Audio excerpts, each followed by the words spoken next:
چشمدی امام حسین علیہ السلام انتر سلام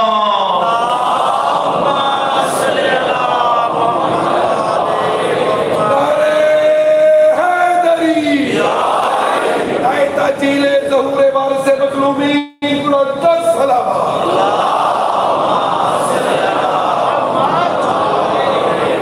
صدائے عالم کے دل کا چین زندہ ہے توجہ کا تعلق صدائے عالم کے دل کا چین زندہ ہے اور عباس باوفا کے دل کا چین زندہ ہے اور کہہ دو یہ زمانے کے یزیدوں سے کہ پردہ غیر میں بھی ایک حسین سے یا امام المنتظر یا امام المنتظر یا امام المنتظر یا رائے حیدری یا علی یا علی یا علی مدد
چند دن میں آپ کی خدمت میں پروردگار نے توفیق دی ہے.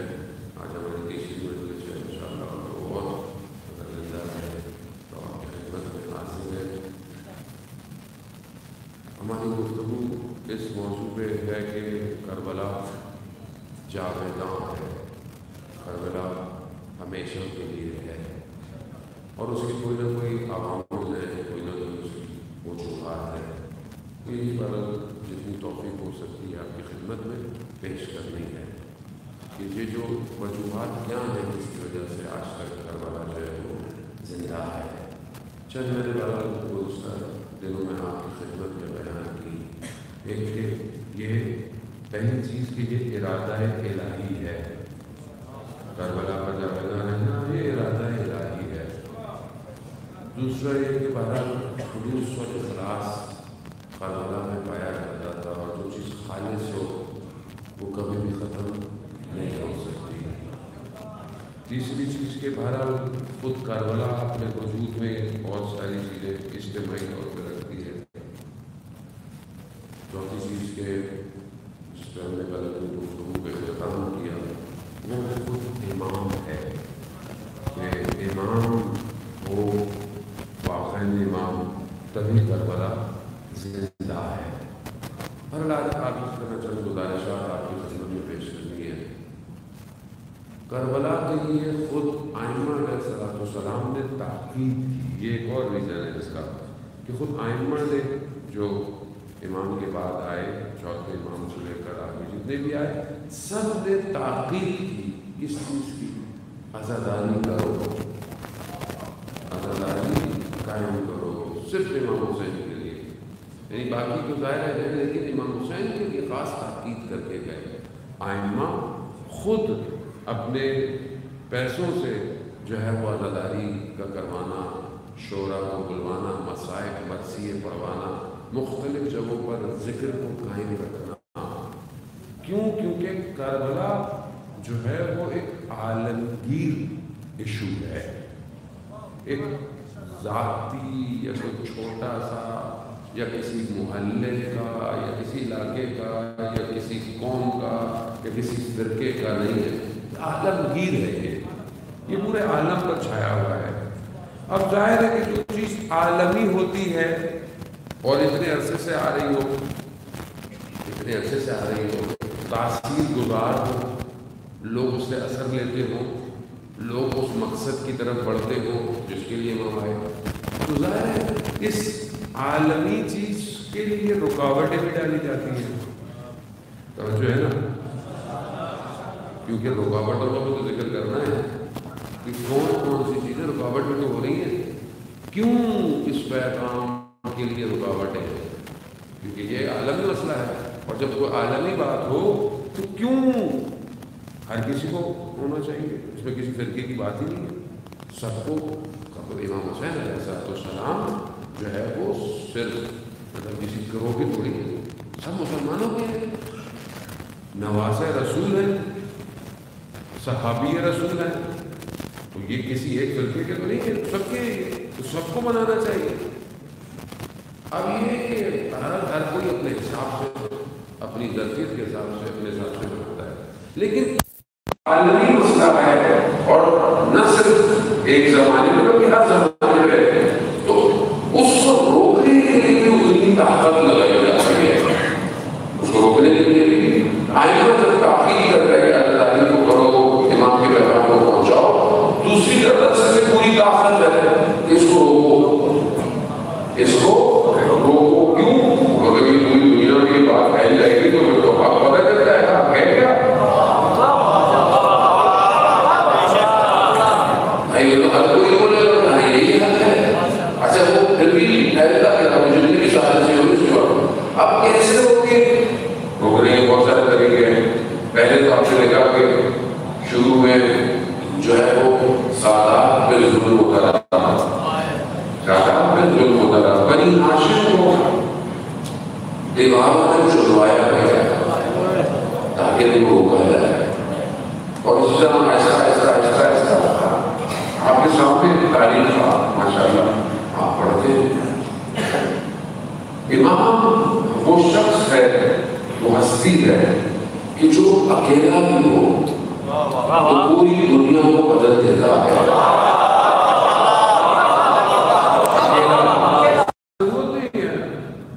یہی وجہ تھی جتنے بھی حکمران تھے سب کو امام سے مشکل تھی، چاہے کوئی بھی ہو، چاہے 7 سال کے امام تقی علیہ السلام کیوں نہ ہو،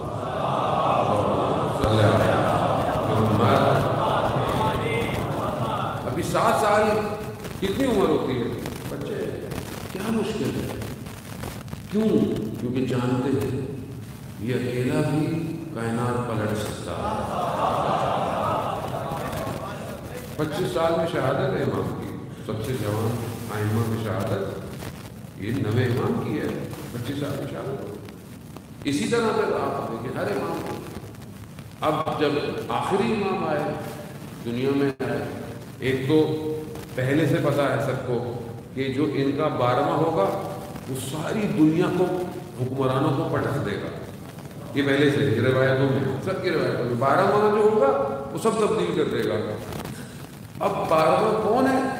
اب لوگ ڈھونڈ رہے ہیں، اس زمانے سے ڈھونڈ رہے ہیں، اس وقت بھی ڈھونڈتے رہے کہ 11ویں کا تو پتا ہے، سامرا میں نظر بند کر دو، گھر میں قید کر دو، پہرے لگا دو، 12واں یہی آئے گا، 12واں یہی آئے گا۔ اب اس 12ویں کو آنے سے پہلے پتہ چل جائے مار دے، بچہ ہی کو مار دے، اب لیکن کیا پتا جب ارادہ الہی ہو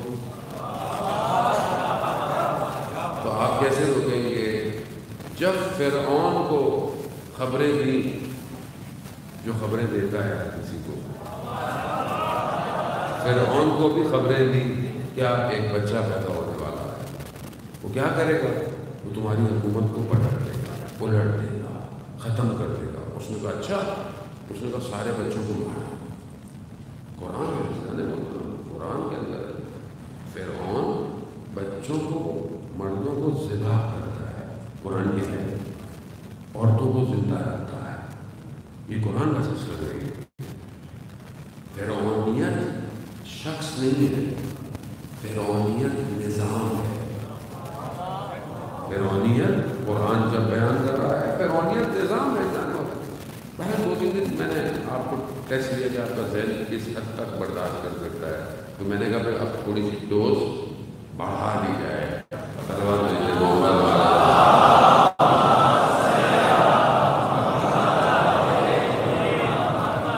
فرعونیت نظام ہے، شخص نہیں ہے اکیلا۔ قرآن شخص کو بیان کر رہا ہے، لیکن جو اس نے کیا، مطلب پروردگار کو تاریخ میں لوگوں کو خامخواہ نہیں ہے ذکر قرآن ہدایت کی کتاب ہے، تا قیامت، ہر آیت قیامت تک کے لیے آپ کو پیغام دے دے گی۔ نظام دکھایا، بچوں کو، جوانوں کو، مردوں کو ذبح، عورتوں کو زندہ۔ اب جب اسے پتہ چلا کہ ایک بچہ آنے والا ہے، سارے بچے بنی اسرائیل کے جتنے بھی ہیں زندہ ہیں، مار دو، ماں کے پیٹ میں انتظار کرو، جیسی پیدا ہے مار دو۔ اور بہت خطرناک سرویلنس تھی، ایسی نہیں تھی کہ خواتین تھیں چیک کرتی تھیں، کوئی کسی کے پیٹ میں اگر بچہ ہے اس کو اپنے نگاہوں کے سامنے رکھا جاتا تھا۔ یہ سسٹم نیا نہیں ہے جو آج جاسوسی کا سسٹم ہے، یہ پرانا سسٹم ہے، یہ سب چیک کرو کہ کون ہے۔ لیکن اللہ نے ارادہ کیا اور حضرت موسیٰ علیہ السلام کی ولادت مخفی رکھی۔ ایک ہی لمحوں کے اندر آثار پیدا ہوئے اور حضرت موسیٰ کی ولادت ہو گئی۔ آثار پیدا ہوئے، اب لوگ سوچیں کہ کیسے، یہ پورا پروسیجر ہے نا، یہ تو مہینوں کا، تو جو مہینوں کو ڈال سکتا ہے وہ منٹوں میں بھی کر سکتا ہے۔ خدا کا ہے نا، تو خدا کا نظام ہے، خدا نے آثار، بہرحال وہ انبیاء ہیں، معصومین ہیں، بہت زیادہ ڈیٹیل میں انسان کو نہیں جانا چاہیے، لیکن بہرحال ولادت ہو گئی، پتہ ہی نہیں چلا۔ اب ماں کو پریشانی ہے کہ پیدا ہو گیا، وہی نازل ماں کی طرف، کیا اپنے بچے کو پانی میں بہا دو اور مطمئن رہو، خوف مت کرو۔ ماں آسان نہیں ہے، ماں اپنے جگر کے ٹکڑے کو دے دے، آسان نہیں ہے، کہا نہیں، کہا قرآن کہتا ہے ہم نے ماں کے دل سے خوف کو ختم کیا، بچے کو پانی میں بہا دیا، بہن ساتھ ساتھ دیکھ رہی ہے بچہ کہاں کہاں جا رہا ہے۔ اب کیا ہوا، وہ فرعون جو سب کے بچوں کو مار رہا تھا، اسی کے محل میں آ کر بچہ ہو گیا، اسی کے محل میں آ کے بچہ ہو گیا۔ اب حضرت آسیہ سلام اللہ علیہ انہوں نے بچے کو اٹھایا اور کہا فرعون ہماری تو اولاد نہیں ہے، یہ ہمارا نور چشم ہو جائے، یہ ہمارا بچہ ہو جائے۔ اب آپ دیکھیں ارادہ الہی، جب خدا ارادہ کر لے تو دنیا، حدیث ہے نا حضرت محمد مصطفیٰ صلی اللہ علیہ وسلم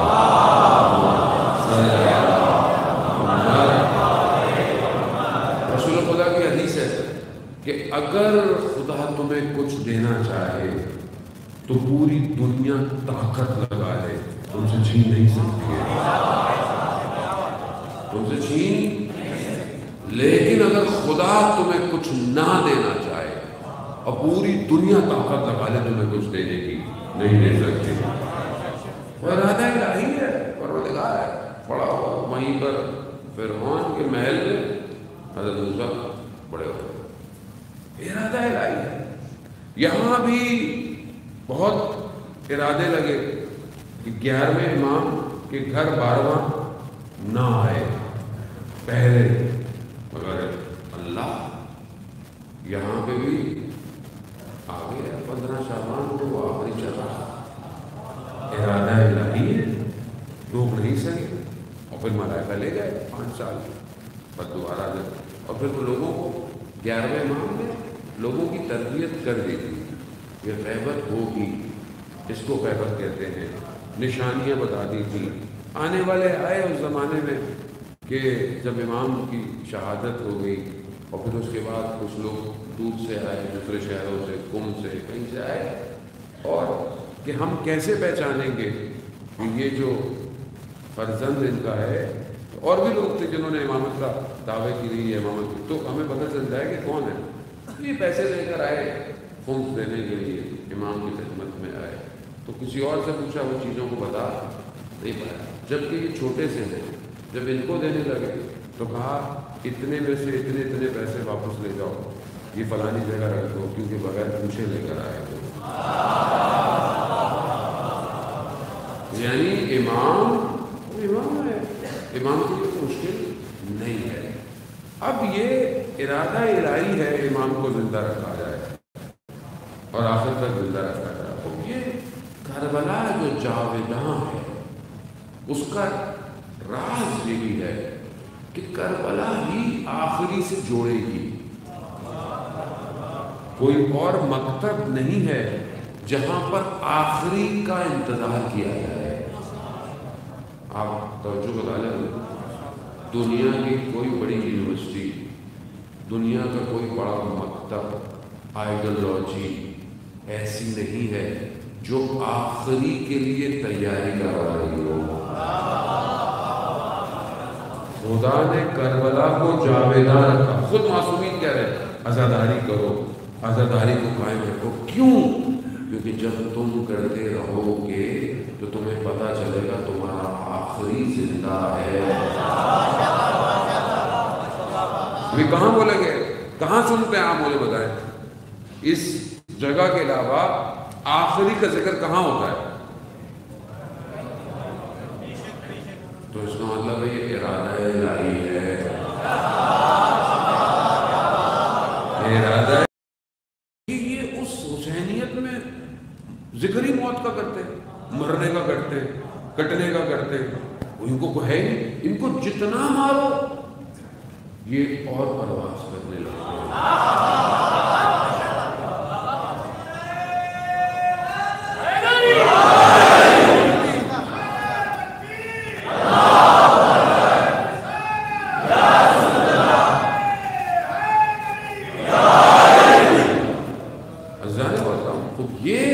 جذبہ ایسا ہے، یہ جذبہ، لیکن خیر اس کو بیلنس بھی رکھنا ہے. آپ نے اندر تعامل بھی پیدا کرنا ہے، لوگوں کو بھی دعوت دینی ہے، دوسرے مکتب کو بھی دعوت دینی ہے، دوسرے مذاہب کو بھی دعوت دینی ہے. اس کو سمجھے، دشمن سمجھ گیا ہے اس کو. اب جیسے ہمارے ملک میں کچھ نہیں ہو سکتا، کچھ نہیں ہو سکتا، یہ پروپیگنڈا ہوتا ہے. کیوں نہیں کچھ ہو سکتا؟ سب کچھ ہو سکتا ہے. جو قومیں ترقی کر رہی ہیں ان کے پر تھوڑی لگے ہوئے. جو قومیں ترقی کر رہی ہیں، جو مارس پہ جانے کی باتیں کر رہے ہیں، جو اسپیس پہ چیزیں بھیج رہے ہیں، وہ کہاں سے آئے ہیں؟ دنیا سے آئے ہیں. کیا کھاتے ہیں؟ جو کھاتے ہیں وہ بھی وہی کھاتے ہیں. وجہ کیا ہے؟ وجہ یہ ہے کہ مایوس نہیں کیا جاتا بلکہ حوصلہ دیا جاتا ہے. ہمیں مایوس کر دیتے ہیں، قومی سطح پہ بھی اور مذہبی سطح پہ بھی۔ وہ کچھ نہیں ہو سکتا، یہ تو مذہبی اسلام ہے آپ کے سامنے، اسلام کی شکلیں ایسی ایسی پیش کرتے ہیں جو جوان مسلمان تو نہیں سارے بادشاہ، لیکن اسلام کی تو ہمیں لگتا ہے وہ تو بھائی ان شکلوں کو دیکھ کے میں تو اسلام دور ہی رہوں گا، اچھا ہے، ایسے ہی ہے نا۔ اب آپ مذہب کے ساتھ بھی ایسے ہی کرتے ہیں، قوم کے ساتھ بھی۔ پاکستان کچھ نہیں ہو سکتا، ذہن میں ڈالتے رہو بار بار، میڈیا بھی یہ کرتا ہے، ساری چیزیں کرتی ہیں۔ تو آپ اپنے ملک کے ساتھ کیا کر رہے ہیں؟ آپ خود ہیں پاکستان، آپ خود اچھا کریں گے ملک اچھا ہو جائے گا۔ مگر جو اوپر نیچے دائیں بائیں سب بیٹھے ہوئے ہیں وہ کہاں سے آئے؟ یہیں سے آئے، یہیں سے آئے۔ تو ذہنوں پہ کام کیا جائے، ذہنوں کو اس طاقت کیا جائے کہ آپ خود کام کر سکتے ہیں۔ طاقت پیدا کرنی پڑتی ہے، وجود کو اتنا مضبوط کرنا پڑتا ہے۔ اور یہ کوئی اور درسگاہ نہیں ہے کہ دنیا کی جتنی بھی انسٹیٹیوشن ہیں مادے پرست ہیں۔ دنیا کے جتنے ادارے ہیں وہ انسان نہیں بنا رہے، وہ مشین بنا رہے ہیں۔ آپ یونیورسٹی میں ڈگری لیتے ہیں 2 سال 4 سال 6 سال، پھر کیا ہوگا؟ ڈگری لے کے کیا کریں گے؟ جاب کریں گے، نوکری کریں گے، فلانی کمپنی ملٹی نیشنل میں، اس سے بڑی کمپنی میں، ساری زندگی نوکر رہے، غلام رہو۔ آپ کی کوئی نئی چیز نہیں ہے، جو وہ دیتے ہیں آپ وہی کرتے ہیں۔ اب آپ کچھ بھی کر لیں، چاہے آپ اپنی زندگی کی عام استعمال کرتے ہیں چیزیں، کھانے پینے سے لے کر زندگی کی ساری پروڈکٹ اکثر ملٹی نیشنل ہے، کتنی ہے جو آپ کی اپنی ہے۔ اور وہ جو اس کا ایجنڈا ہوتا ہے مارکیٹنگ کا، وہ جو بنا کے دیتا ہے کہ ایسی مارکیٹنگ کرنی ہے، کیسی مارکیٹنگ کرنی ہے؟ ایسے ایڈ بنانے ہیں، بےہودہ بے حیائی، کلچر کو خراب کرو، ثقافت کو خراب کرو۔ آپ کچھ نہیں کر سکتے، آپ چلاتے ہیں، ہم ہی ایندھن ہیں، ہم ہی چل رہے ہیں، ہم ہی استعمال ہو رہے ہیں، پیسہ بھی ہمارا، مر بھی ہم رہے۔ زیادہ سمجھنے کی کوشش کر رہا ہوں، بہت بھاری چیز جو ہے وہ آپ کو دینے کی کوشش کر رہا ہوں۔ یہ شہر جو دنیا کے مشہور شہروں میں سے تھا کہاں گیا؟ سب جو ہے وہ دوسرے ملک میں چلا گیا۔ میں نام نہیں لیتا، پھر لوگ آزاد ہو جاتے ہیں۔ سارا آپ کی انڈسٹری اٹھ کے چلی گئی وہاں، دنیا کا مہنگے سے مہنگا برانڈ وہیں بن رہا ہے، آپ بناتے تھے۔ کمپٹیشن کی بات ہے اس میں کوئی وہ نہیں ہے کہ مطلب وہ بنا رہے تھے، اچھی بات ہے بنائے، لیکن آپ بناتے تھے۔ کیوں آپ کو تباہ کیا گیا؟ کیوں آپ کی بجلی برباد کی؟ کیوں آپ کی گیس کس نے کی؟ یہ حکمراں کس چیز پہ چل رہے تھے؟ وہ جاسوس نفوذ کرتا ہے سسٹم میں۔ قوم کی پہلی بیک بون اس کی اقتصاد ہوتی ہے، اس کی اکانومی ہوتی ہے، یہ توڑ دو، اس کی امپورٹ اور ایکسپورٹ کم کر دو۔ آپ سمجھے ہی نہیں، آپ کسی نے نہ بولا نہ کسی نے ڈر دیا، ساری انڈسٹریاں ہو کے چلی گئی، اور ہم لوگ ہم سے باقی سارے کام کرا لیں، احتجاج کرا لیں، ہمیں پتہ ہی نہیں ہے کہ کون کے ساتھ ہو کیا رہا ہے، کون کر رہا ہے۔ فرعونیت کے نظام کو سمجھیں، یہ نظام فرعونیت یہی ہے۔ اب ہم آج جوان ذبح ہو رہا ہے، گردنیں نہیں کٹ رہی، نفس کٹ رہے، بے حیائی، برائی، فیس بک، انسٹاگرام، ٹک ٹاک، کیا ہے بے حیا؟ کس نے کیا؟ فرعونیت کا نظام کر رہا ہے، اور آپ بیٹھے ہوئے دیکھ رہے ہیں، آپ بنا ہی کچھ نہیں رہے، آپ کوئی پلیٹ فارم ہی ڈیزائن نہیں کر رہے، جوانوں کے لیے کوئی ایکٹیویٹی نہیں ہے آپ کے پاس، کمیونٹی سینٹرز نہیں ہیں آپ کے پاس۔ اتنا پیسہ ہے، مشہور ہے مطلب دنیا میں کہ سب سے مہنگی گاڑی اگر پاکستان میں کہیں ہو تو فیصل آباد میں ہوتی ہے، یہ دنیا میں مشہور ہے۔ کیوں؟ وہ پیسہ ہے لوگوں کا، لیکن قوم کے لیے کیا کیا جا رہا ہے؟ پھر آپ باتیں کرتے ہیں ریاست مدینہ کی۔ ریاست مدینہ تو ایسا تھا کہ مہاجرین جب آئے تو انصار نے اپنا آدھا گھر دے دیا، آدھا کر دیے. ایک کمرہ تھا تو 2 حصے کر دیے, ایک باغ تھا تو 2 حصے کر دیے, ایک درخت تھا تو اس طرف کو اس کو دے دیا, 2 سواریاں تھی تو ایک اس کو دے دی. کیا ہے؟ اقدار, ویلیو, اخلاق وہ ختم ہوتا جا رہا ہے. فرعونیت کے نام کو سمجھیں آپ. اب دشمن کو پتا ہے کہ یہ جگہ جو ہے نا یہ ہے, یہ دیتی ہے بیداری. اب سامنے سے آؤ گے تو پتہ چل جائے گا دشمن ہے, تو اب کیا کریں؟ اندر آؤ. فرعونیت کا نظام آسان نہیں ہے. ان کے اندر گھسو, اندر گھس کے اس عالمگیر پیغام کو, اس کی شکل ایسی بنا دو کہ یہ خود اٹھ کے چلے جائے. بھاری بات تھی, اس لیے آپ کی سمجھ میں نہیں آئے. صلوات بھائی محمد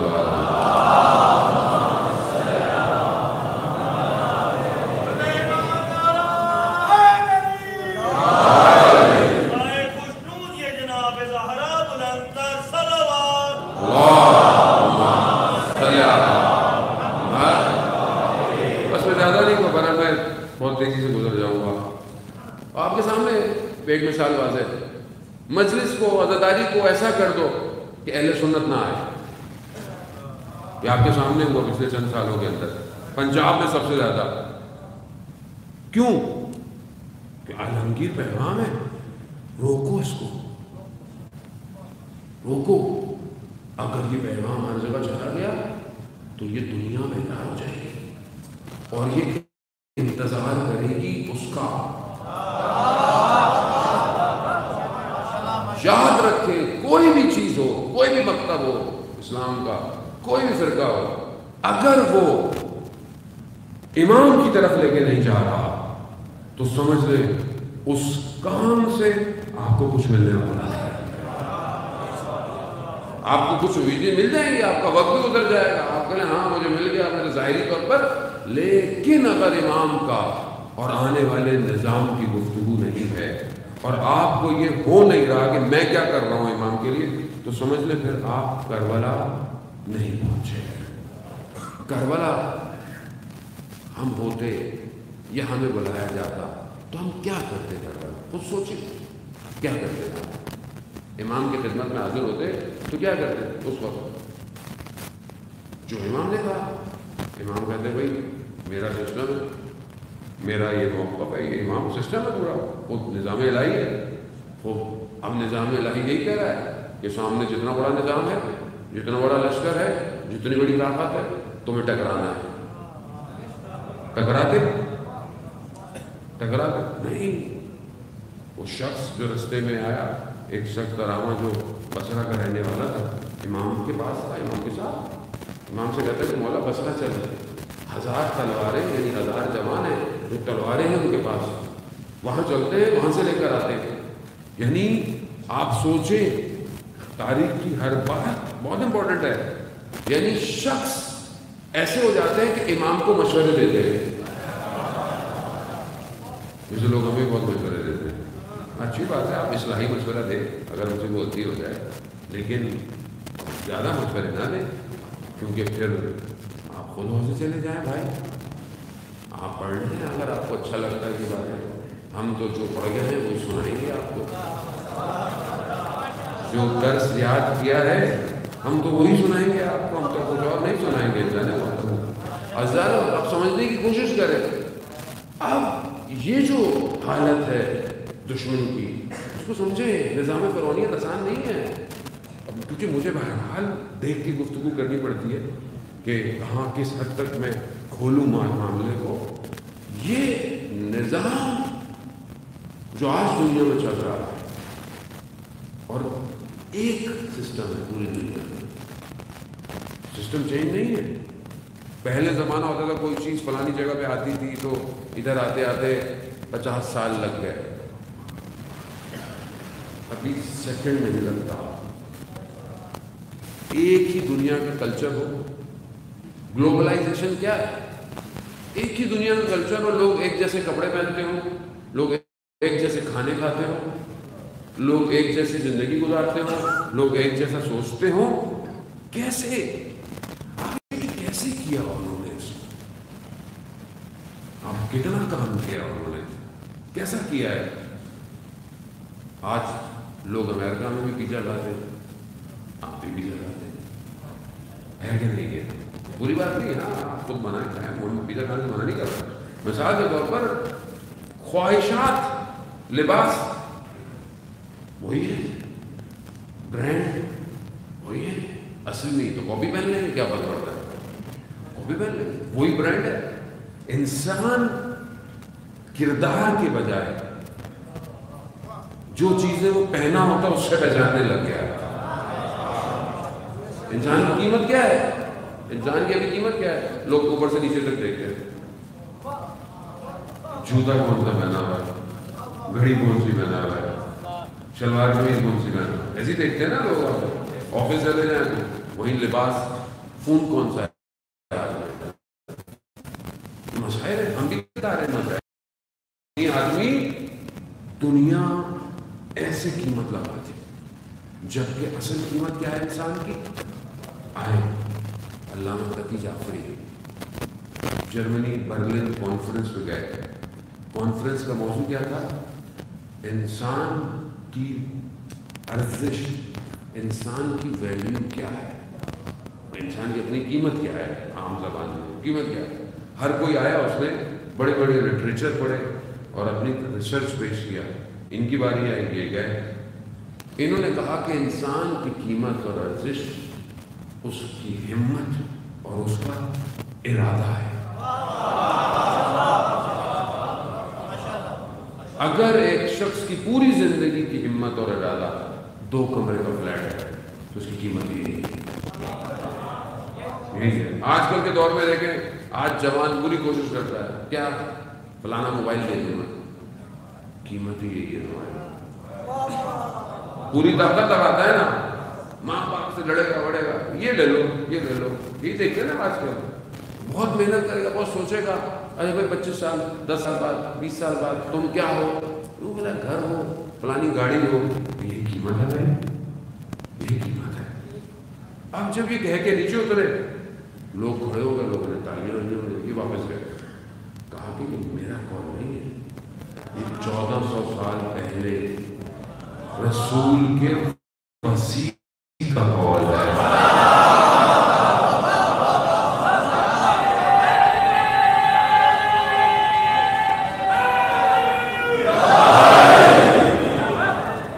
وہ سمجھنے کی کوشش کرے. وہ یہ دنیا کیا قیمت لگا رہی ہے ہماری؟ دنیا کا بازار ہے. حدیث ہے دنیا سوکھ ہے، یعنی بازار ہے، اس میں کوئی فائدہ اٹھاتا ہے، کوئی نقصان اٹھاتا ہے. آپ اپنی قیمت کیا لگا رہے ہیں؟ اور آپ کی قیمت کیا ہونی چاہیے؟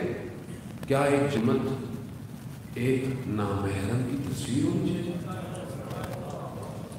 کہ انسان اپنی تنہائی میں ایک تصویر پر اپنے آپ کو بھیج دے، ایک نامحرم چیٹنگ کرنے سے اپنے آپ کو بھیج دے.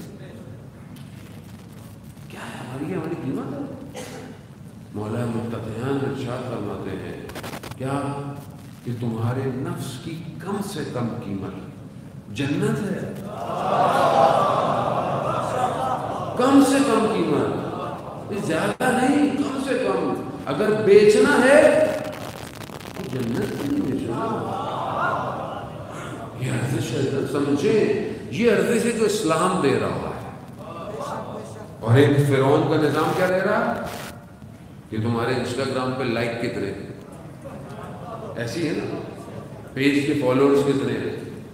اب لوگ مولانا کو بھی ایسی ناپتے ہیں، مولانا کے 1 لاکھ فالوورز ہیں تو یہ ہے مولانا. ایک مولانا کے 400 500، ایک مولانا کیسے؟ ایسی ہے. اس کے پیرامیٹر سے ہم ناپ رہے ہیں. یہ پیرامیٹر اس کا ہے، ہمارا نہیں ہے. یہ اس نے ہمیں لگا دیا ہے، فالوورز ہوں، فلانے لائکس ہوں، اتنے ہارٹ بنے ہوئے ہوں. یہ کون ہے؟ یہ اس نے ہمیں مجبور کیا ہے. یہ جو سیلفی ہے نا، یہ اصل میں سیلفنیس ہے. یہ کیا ہے؟ خود پسندی.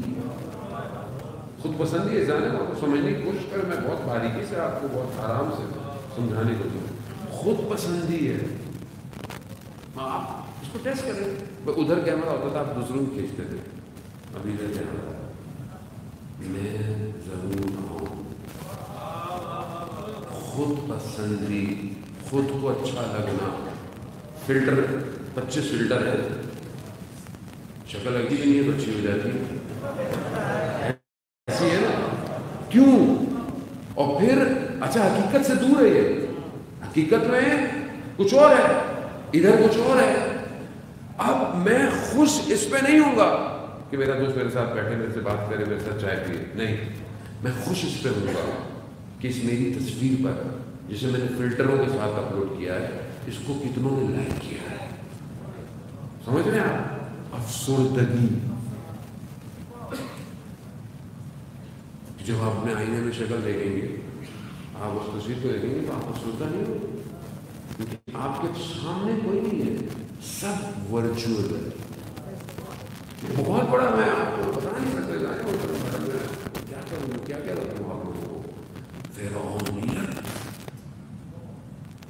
آپ سے مطالعہ کریں کیا ہے. ان کو ٹکڑوں میں بانٹو. فرعون گروہ گروہ بانٹ کر ان کو کیا کرتا تھا, ان کا حکومت کرتا تھا. یہ فرعونیت ہے. آج بھی یہ تقسیم کرو, مذہبوں میں تقسیم کرو, فرقوں میں تقسیم کرو, پھر اس کے اندر بھی تقسیم کرو.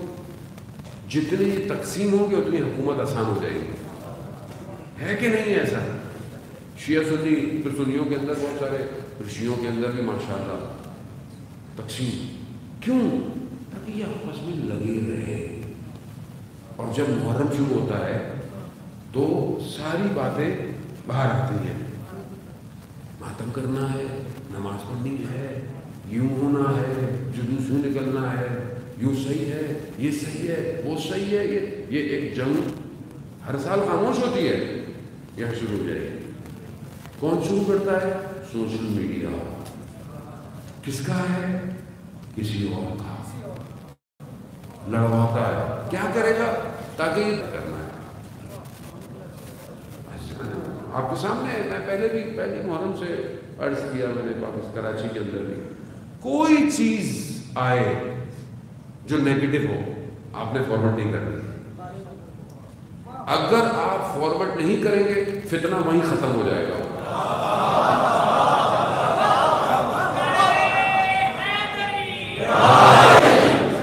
آپ نے فارورڈ نہیں کرنا. کیوں؟ سازش ہے. فلانے مولانا نے یہ کہہ دیا, فلانے نو خان نے یہ پڑھ دیا, فلانے نے یہ کہہ دیا, فلانے گاؤں میں یہ ہو گیا, ہو گیا, ہو گیا, ہمیں کیا ہو گیا. وہ گاؤں والے دیکھیں, علماء دیکھیں. آپ کیوں دنیا کو بتا رہے ہیں؟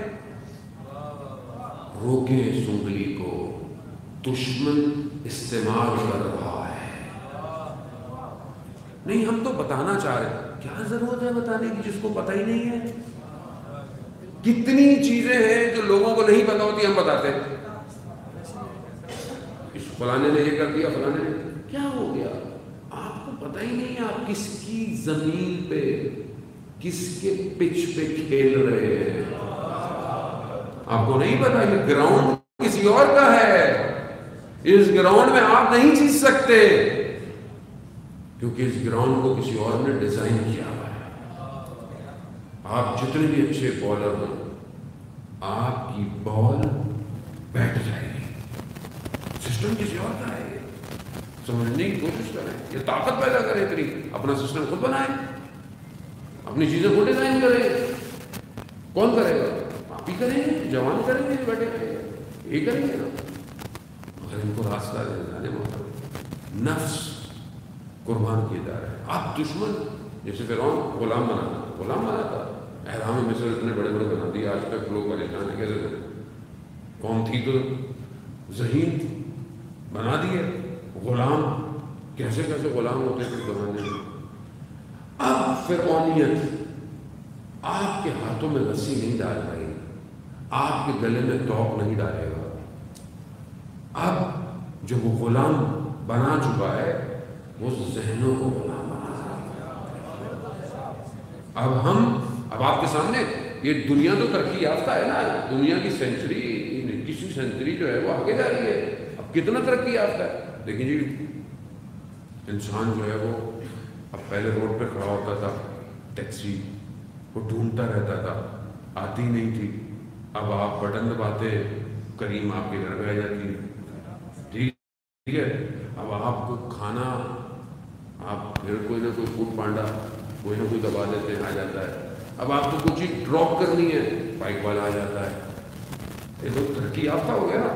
گاڑیاں ہواؤں میں اڑنے والی بن رہی ہیں, گاڑیاں الیکٹرانک ہو گئی ہیں, پیٹرول کی بھی ضرورت نہیں ہے. 500-600 کلومیٹر بغیر ڈرائیور کے گاڑیاں چل رہی ہیں.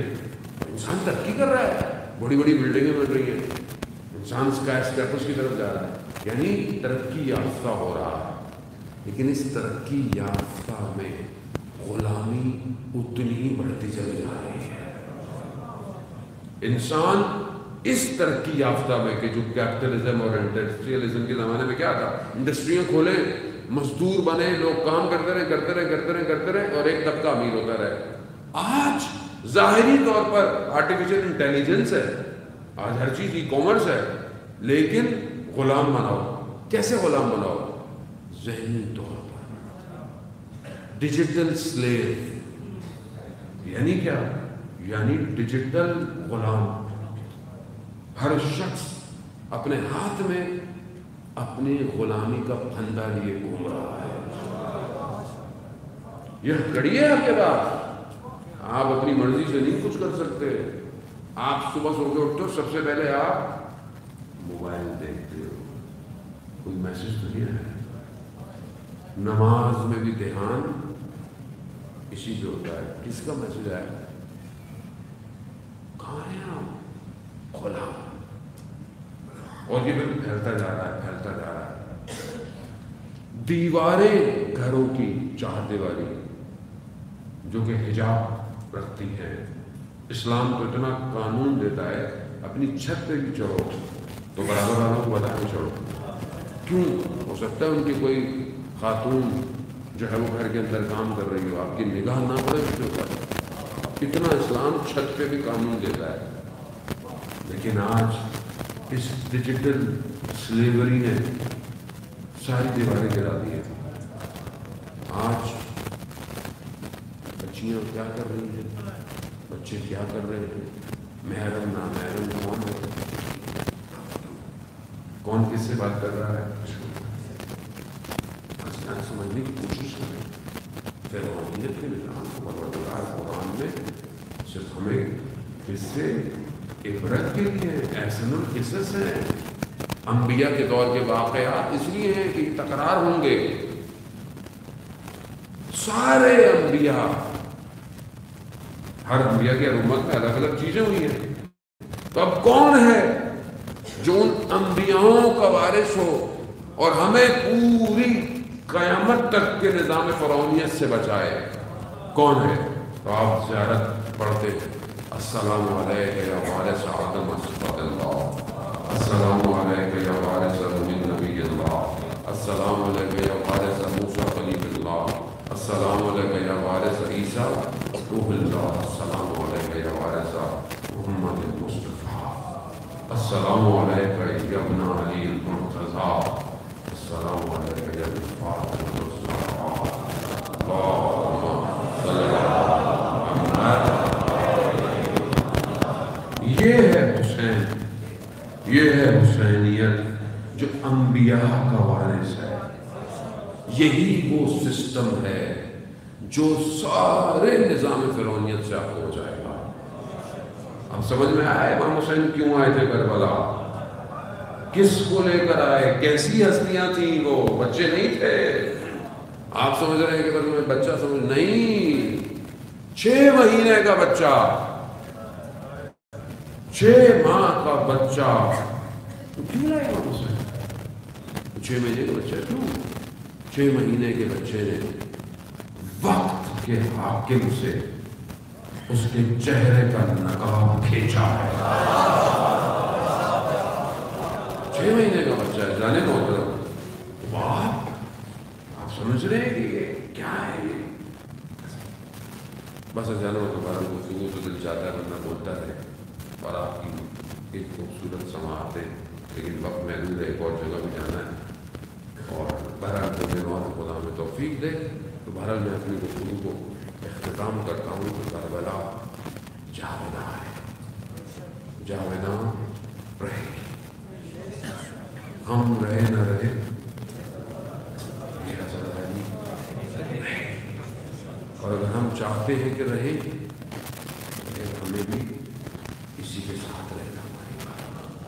گفتگو بہت ہے، کانٹینٹ بہت ہے، اللہ کا شکر ہے، علماؤں کی محنت ہے، میری کوئی محنت نہیں، آپ یہ مت سمجھا کریں گھر جا کے کہ مولانا کیا بات ہے، میری کوئی محنت نہیں ہے، میں صرف ترجمہ کرتا ہوں، ترجمہ میں بہت اچھا کر لیتا ہوں، بس یہ میری اللہ نے کوالٹی دی ہوئی ہے، جو میرے استاد لکھتے ہیں پڑھتے ہیں میں بہت تیزی سے ترجمہ کر لیتا ہوں، اور کوشش کرتا ہوں کہ جو لیٹسٹ کام ہوتا ہے وہ لوگوں تک پہنچا دیا جائے، کوئی تو نہیں سمجھتا ہے، تو بس آپ میرے استادوں کے لیے دعا کیا کریں تاکہ خدا ان کو صحت اور سلامتی عطا فرمائے۔ عزیزان محترم، کربلا سخت ہے بہت، جہاں مسائل بھی ہیں، مشکلات بھی ہیں، جاویداں ہونے کے لیے قربانی بھی اتنی بڑی ہے، جس چیز کو جتنا یاد رکھا جائے حادثہ بھی اتنا ہی بڑا ہے، اتنا بڑا حادثہ ہے۔ اب اس حادثے میں بہت ساری چیزیں رونما ہوئی، ایک عالم دین نے خواب میں وقت کے امام کو دیکھا، امام سے عرض کی کہ یہ زیارت ماہیہ کے جو جملے ہیں کہ صبح و شام امام کے لیے نا، صبح و شام میں گریہ کرتا ہوں خون کا، کہا یہ بات ٹھیک ہے؟ امام نے بولا ہاں یہ عبادت، یہ فراز صحیح ہے، تو کہا مولا کون سی چیز ہے ایسی کربلا میں یہ جس پر آپ اتنا گریہ کرتے ہیں؟ کہا کیا حضرت علی اکبر کی قربانی؟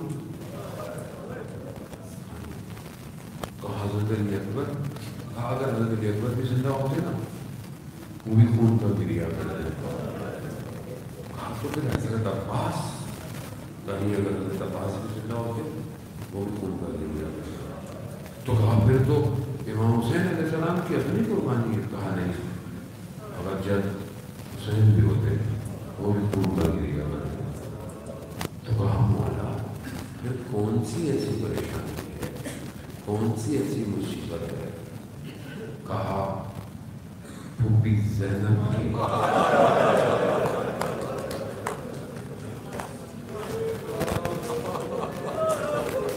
یہ اتنی بڑی مصیبت ہے کہ کوئی بھی ہوتا تو خون کا گریہ کرتا۔ اللہ اکبر، نہ جانے کیا مشکلات آئی ایسی، اس لیے کہتے ہیں کہ شخصیتوں کی معرفت بہت ضروری ہے، جب تک معرفت نہیں ہوگی ہم اس وادی میں داخل نہیں ہو سکتے۔ زینب سلام اللہ علیہا جنہیں ام المصائب کہا جاتا ہے، مصیبتیں آج ہم ان کی بارگاہ میں متصل ہوتے ہیں، شہزادی ہیں، سیدہ کی بیٹی ہیں، بڑا رابطہ ہے ان کا، یقیناً آج بھی ان کا مقام ظاہری دنیا میں ان کا حرم اسلام کی بقا کی نشانی بن چکا ہے۔ اگر یہ حرم نہیں ہوتا آج جہاں ہے تو آج خطہ تبدیل ہو چکا ہوتا۔ بی بی آج بھی لڑ رہی ہے، آج بھی لڑ رہی ہے اپنے بھائی کے مقصد پر، آج بھی وہ بیوی جس نے اتنی مصیبتیں دیکھی، وہ یلین نے پوچھا دربار میں، بولا ہم نے تو یہ کر دیا کربلا میں، ہم نے تو وہ کر دیا، آپ نے کیا دیکھا؟ بیوی کے مشہور جملے کا خطبہ بہت بڑا، لیکن بیوی کا یہ جملہ بہت مشہور ہے، ماں رہے تو اللہ جبیرہ، میں نے جمال کے سوا کربلا میں کچھ نہیں دیکھا. یا سیدہ جمال یعنی خوبصورتی یعنی زیبائی، یہ کون سی خوبصورتی ہے جو آپ نے کربلا میں دیکھی جو ہمیں نظر؟ ایک اور جگہ بی بی نے اپنے خطبے میں کہا ہے کہ روز عاشورہ جتنا خدا مہربان تھا اتنا کبھی نہیں ہوا.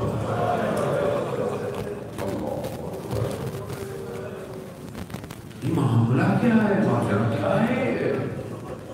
استاد میر باقری فرماتے ہیں کہ اس جمال کو دیکھنے کے لیے امتحانوں سے گزرنا پڑتا ہے. ہر کوئی یہ جمال نہیں دیکھ سکتا. کہا بی بی امتحانات طے کر کے آئی. کون سی امتحانات؟ مدینہ میں چھوٹی ہے، جلتا ہوا دروازہ دیکھا. آپ خود سوچے نا، چھوٹے چھوٹے بچے وہ دروازہ جلے، بس میں آگے نہیں بڑھوں گا، برداشت نہیں ہوگا آپ سے. بچی بچپن سے دیکھ رہی ہے ماں اتنی بری تو نہیں مگر دیوار کے سہارے سے چلتی ہے. کیا ہو گیا؟ مصیبت آسان نہیں ہے. مائیں اپنی باتیں اپنی بیٹیوں ہی سے کرتی ہیں. رضا نے بی بی نے کیا کیا اپنی بچی سے کہا ہوگا، کیا کیا بتایا ہوگا، کیا کیا وصیتیں کی ہوگی. یہ مصیبت کم ہے، یہ مصیبت کم نہیں. ہاں وقت گزرتا پھر اپنے بابا کی مشکلات کو دیکھا.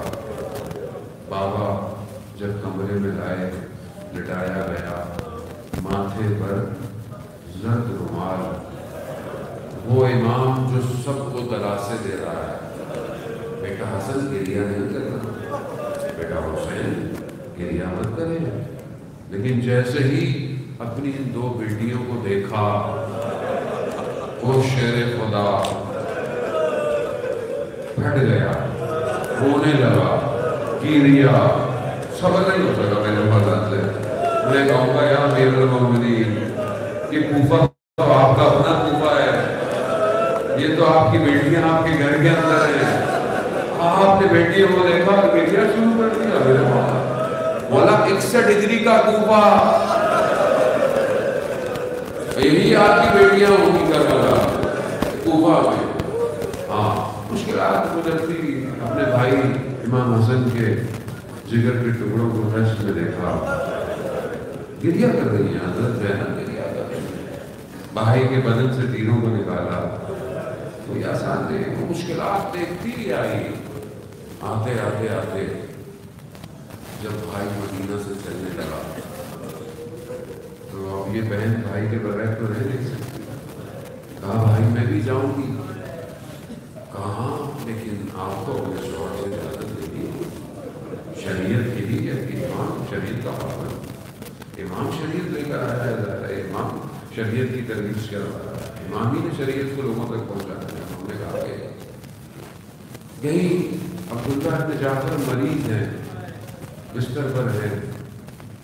بعض مفاتن بیان کرتے ہیں کہ بی بی کی آنکھ میں سے آنسو عبداللہ ابن جعفر کے پیشانی پر گرا. بیدار ہوئے. کہا شہزادی کیوں گریہ کر رہی ہوں؟ کہا کہ آپ تو جانتے ہیں میں اپنے بھائی کے بغیر رہ نہیں سکتی.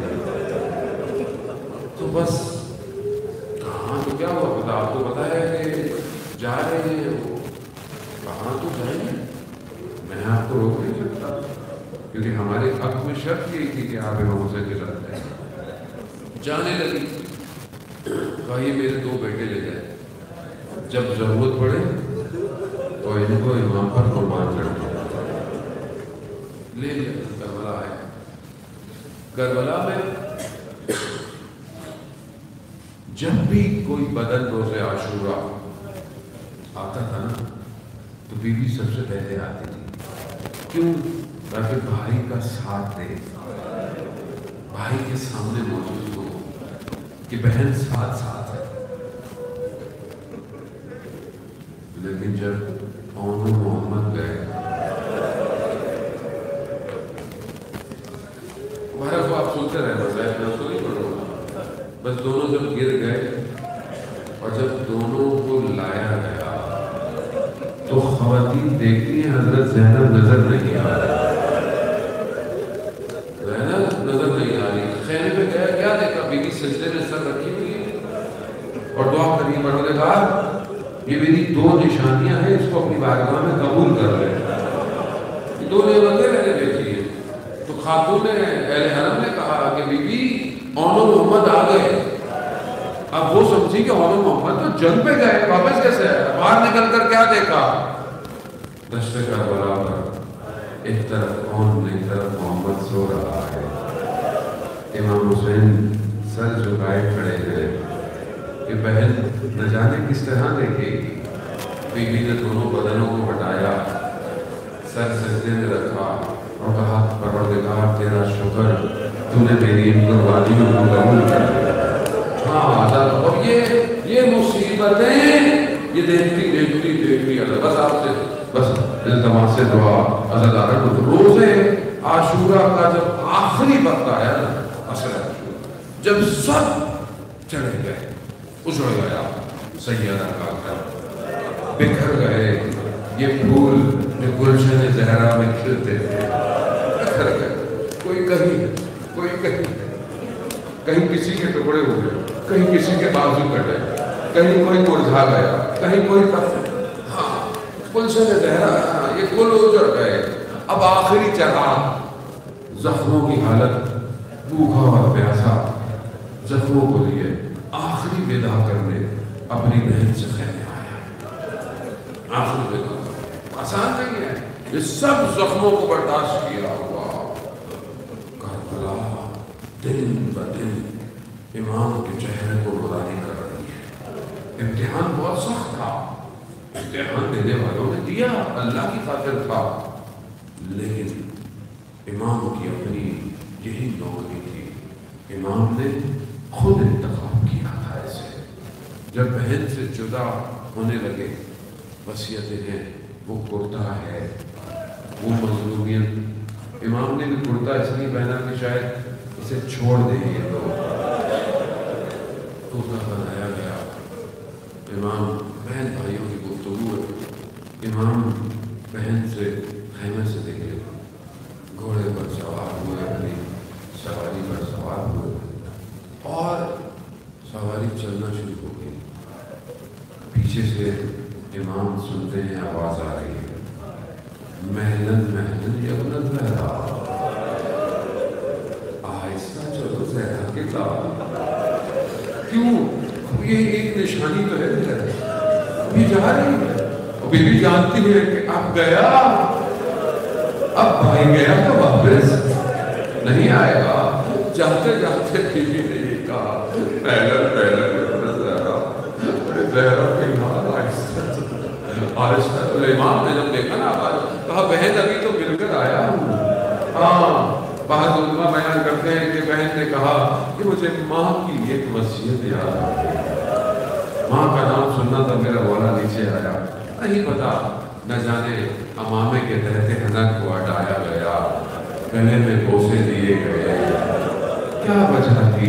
یہ تو کچھ دیر بعد جب وہ زین سے زمین پر آیا اور اس کے بعد جب وہ سینے پر بیٹھ گیا اور خود خنجر یہ قلعہ زینبیہ پہ کھڑی بہن دیکھتی رہی. اب سمجھ میں آیا وہ وصیت کیوں تھی. خود خنجر سے 12 ضربتیں لگی. ایک شاعر اپنی زبان میں کہتا ہے کہ خیموں سے قتل گاہ کی طرف دوڑتی رہی, مگر جب پہنچی زینب تو دیر ہو چکی تھی. اور امام کے سر پر دعویٰ تھا, مگر جب پہنچی زینب تو دیر ہو چکی تھی. شمر آگے آگے اور اس کے ہاتھ میں امام کا سر تھا.